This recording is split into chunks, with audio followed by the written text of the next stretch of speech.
When people hear the phrase Mōmento Mori, a lot of them immediately think, oh God, here we go. Skulls, candles. Somebody's about to make me journal about death. And I get it. The phrase traditionally means remember you must die. But Mōmento Mori, the platform, is not here to make you sit in a circle and be sad. It's not doom planning, panic planning, end of life planning only. And it definitely is not me trying to become the official spokesperson of everybody's anxiety. Hi, I'm Amma, and welcome back to Mōmento Mori, the platform for just-in-case planning. This is practical, loving, real-life preparation for the moments when life suddenly gets loud. Subscribe for new videos every Monday and send this to the person in your life who keeps saying, I really need to get my shit together, but doesn't know where to start. And today I want to explain what Mōmento Mori is, what the name means, why I built it, and why this work has become one of the things I am most committed to teaching. Because if you've been here for the past couple of weeks, you've heard me talk about emergency contacts, you've heard me talk about aging parents, and those are important entry points. This platform is about preparing people, families, communities, and organizations for the real life moments that do not wait for us to feel ready. The medical emergency, the parent who suddenly needs more help, the locked phone, the bill nobody knows how to stop, the family member who lives abroad, like me, the dog who needs medication, the business client that's waiting on a response, the group chat that turns into a courtroom because nobody knows who is supposed to make a decision or how. That is the world Mōmento Mori lives in, not the dramatic family version of planning, the real version, the who has the spare key? Who am I supposed to call at her job? Why is Netflix still billing this card? The please don't fight about what to play on my funeral playlist version.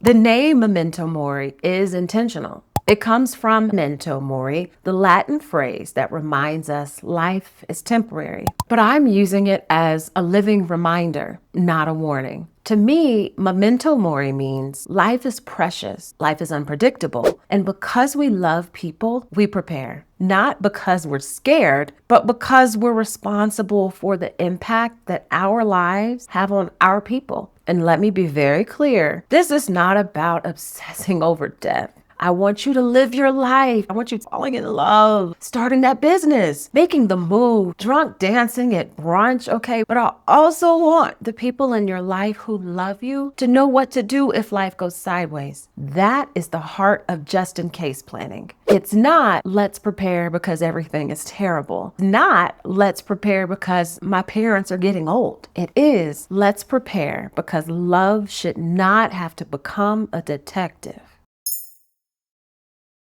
This platform came from lived experience. When my dad entered hospice, my family had many of the official things that we're told you're supposed to have. He had a will, he had a living trust, power of attorney. The paperwork existed, but real life asked completely different questions. What's the password to Dad's laptop? Which of his friends need to be called? Which bank account pays which bills? Who are his tenants and the rental property details? Who can call the hospice nurse while someone else takes this work call? What stories and memories do we need to preserve while we still can? And then 4 weeks later, after my dad died, my healthy 47-year-old brother-in-law was killed in an act of road rage on his way to work. My sister was grieving and also trying to access basic things for their kids. And some of those things were locked behind systems that did not care that everyone was devastated. Honey, two-factor authentication does not care about your emergencies. That's when something became very clear to me. The hardest part is not always the grief. Sometimes the hardest part is the logistics that arrive at the same time and sometimes last longer.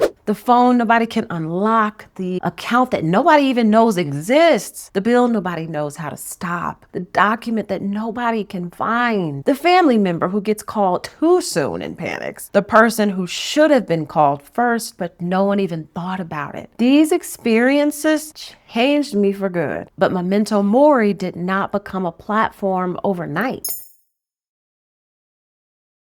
has taken me time, y'all. It has gone through iterations. I have tested language. I have changed the positioning. I moved away from framing this as end of life planning or a death course because that was too narrow. And I moved away from emergency planning by itself because when people hear emergency planning, they think that means AA batteries and bottled water. Important, yes, but not the whole thing. That's not what we're focusing on here, okay? I have talked to people, listened to families, interviewed people about what they did and did not know when life got loud. Looked up what shows up in real households, not just in neat advice articles. And over time, the real category became clear. Just in case planning. That is the most honest name for this work because this is for the just in case I'm unreachable moment, just in case my parents need help moment, just in case my emergency contact gets the call moment, just in case I live abroad and my people are in another country, just in case something happens and my family needs to know where to start moments. This platform is built around a few core questions. Who are your people? Can they access what they need? Do they know how decisions should be made? What keeps running if you are suddenly unavailable? What would make support feel loving instead of controlling? What should be preserved? What needs to be protected? What does your family need to stop guessing about? It is people before paperwork, access before panic, clarity before chaos, love with instructions, because love is beautiful. But love alone does not know your phone passcode, where the insurance card is, which cousin should not be put in charge because they have main character energy, a loose relationship with facts, and a tight relationship with gummies at the wrong time. Love matters deeply, but clarity matters too. My role in this is part teacher, part strategist, part translator. As a strategist, I know how to take a big, emotional, messy human problem and turn it into a system people can actually use. As a teacher, I care about making this feel less intimidating. I do not want people to feel ashamed, overwhelmed, or talked down to. I want people to feel like, oh, I can start there. Because most people are not avoiding planning because they don't care. They're avoiding it because the whole thing feels too big, too sad, too expensive, too legal, too grown, too final, or too awkward just to bring up at dinner. So Mōmento Mori starts smaller. One person, one question, one folder, one access note, one conversation that makes the next conversation easier. This platform is more than for individuals. It's for families trying to stop making one person carry everything. It's for communities that want to take better care of each other. It's for organizations that want to support their people through life transitions, caregiving, grief, relocation, crisis, and responsibility without acting like everyone's personal life disappears when they log into work. It's for adult children who see their parents aging and don't know how to bring it up. The single person who thinks, if something happens to me, my people would have no idea where to begin. The expat whose emergency contact is in another country. The sibling group that needs a plan before somebody starts acting brand new in the family chat. It's for anybody with at least one person who would be impacted if life suddenly got loud. You don't need to try to fix your whole life this week. Please don't try. You can start with the first layer. Download the free Oh Shit starter pack from the description below. It will help you to answer the first questions your people would need if something happened and they had to step in. That is not your whole plan. That's your first layer. And one layer is enough to begin. Because Mōmento Mori is not about preparing for death. It's about preparing your people for real life with more love, less chaos, and a plan they can actually use. Subscribe for new videos every Monday. And send this to the person in your life who keeps saying, "Oh, I really need to get my shit together," but doesn't know where to start. Because that is what Mōmento Mori is here for.